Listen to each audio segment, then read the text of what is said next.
Hello, my friends, Evolutionary Energy Arts family. I hope you guys are doing well. So, have you ever wondered, why do we have all these different things represented by 12? What's so special about 12? And some of you might be saying, what do you mean 12 is special? Well, look at it. There's 12 months in a year. There's 12 signs of the zodiac.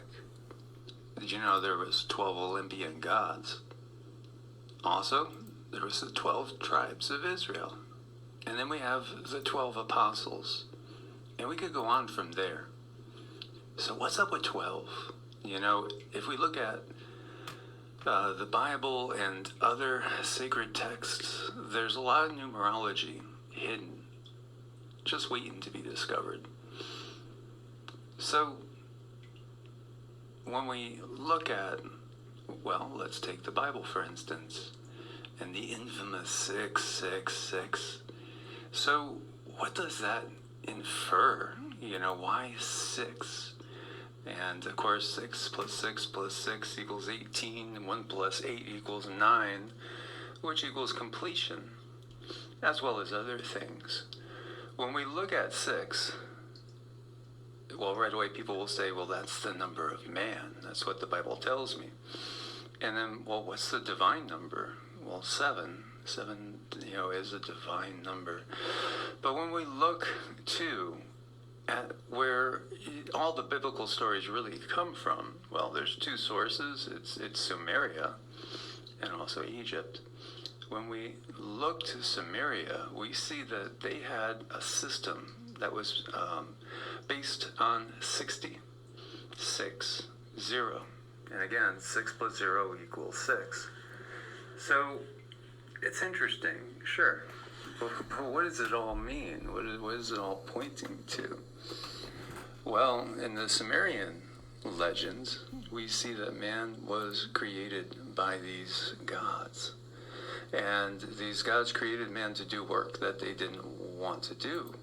And so, mankind was basically slaves, and there's murals depicting that, showing mankind joined together on chain links and basically slaves for the gods.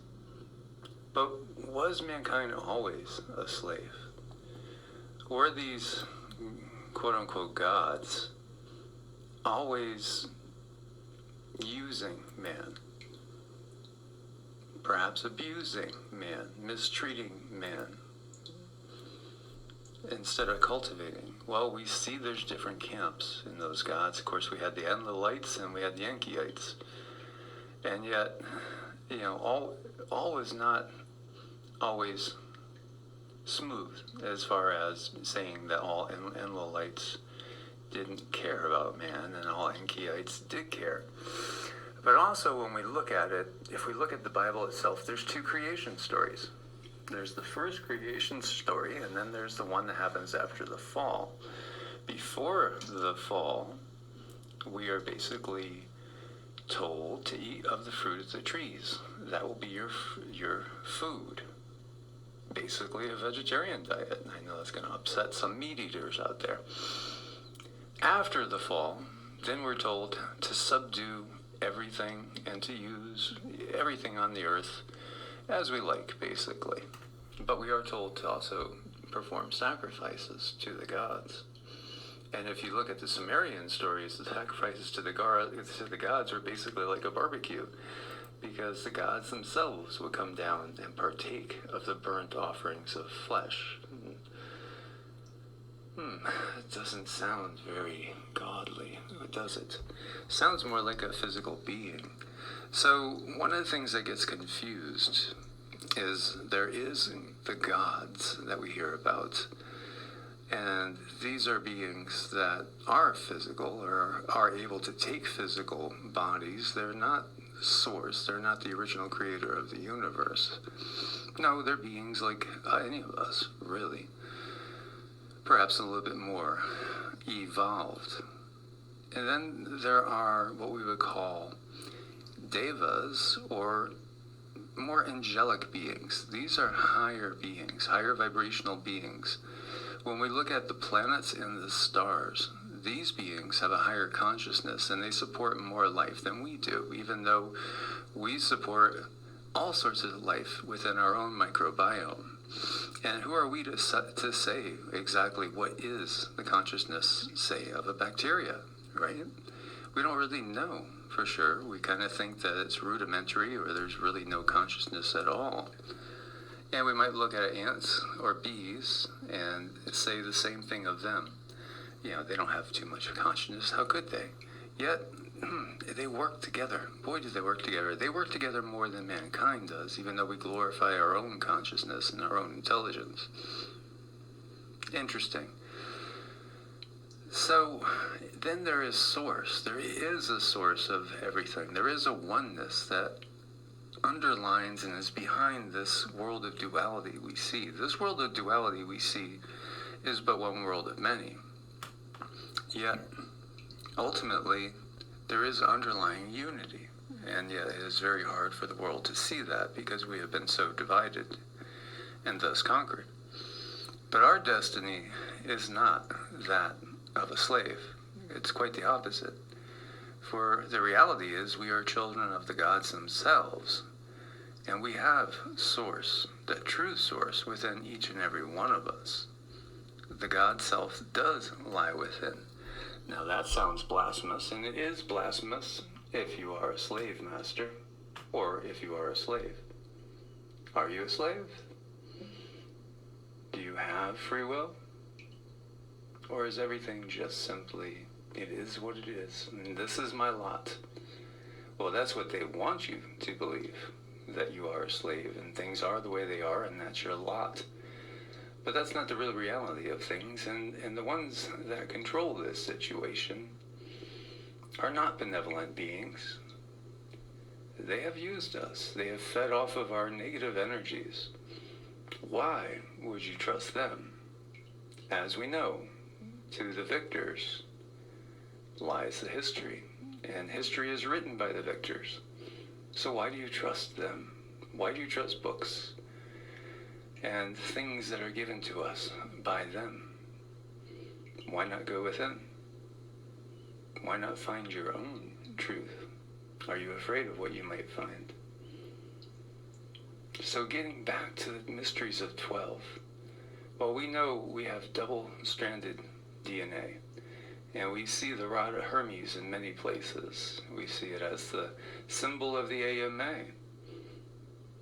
Well, they're going to change that and make it unbalanced. As we know, the medical industry in this world is perfectly imbalanced, and it's been done on purpose because the goal is not health and harmony.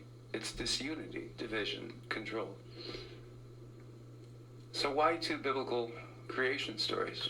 Well, because there was two different creations. It would make sense to go along those lines.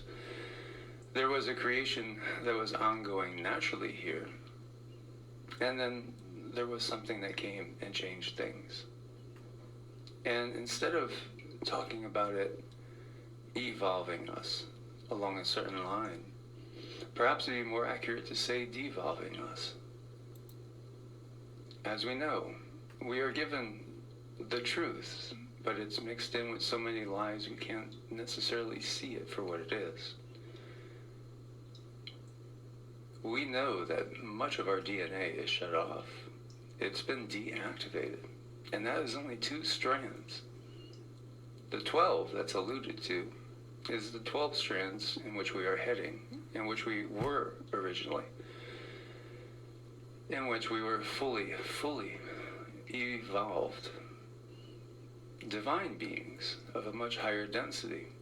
So we did have our fall into this density, into this 3D realm, shutting us off from the creative source that lies within, cutting us off from the mother, one whole half of this reality, one whole half of the aspects of all that there is in this manifest reality, cutting us off from the nature spirits, the beings that actually even work to maintain our bodies, creating disharmony and disunity. So when we look at the Sumerian system of 60, or 6 plus 0 equals 6, we see that that's the human number. That's the number of humanity right now. Well, actually, even of the past, because we are already changing. And so we're heading out of that system of a 6. And we're heading towards restoration of the 12. And many of us have already activated other strands of DNA and can see into the realms right next to us, where things that have been hidden for a long time are now being put straight out in the open. And more will follow as time goes on. This is our destiny, and this is what's happening now, and this is why they are creating the distractions and the fear, and why they will even try to bring the number of humans down to 500 million, if not a complete reset, because they're losing their assets. They're losing their valuable commodity, and they're even losing their food source as far as an energetic standpoint goes. So this is the mystery of the 12, and of course there's always more layers to these mysteries, and we could look into those at a later time. But recognize that the biggest news event going on right now is not the virus, it's not war or even WW3, it's not even the quote-unquote Antichrist or the NWO. It's our spiritual awakening and our restoration to exactly what we were originally intended to be. Fully awakened, multidimensional beings, capable of acts just like the gods themselves. So take that to heart, my friends. As always, God bless and namaste.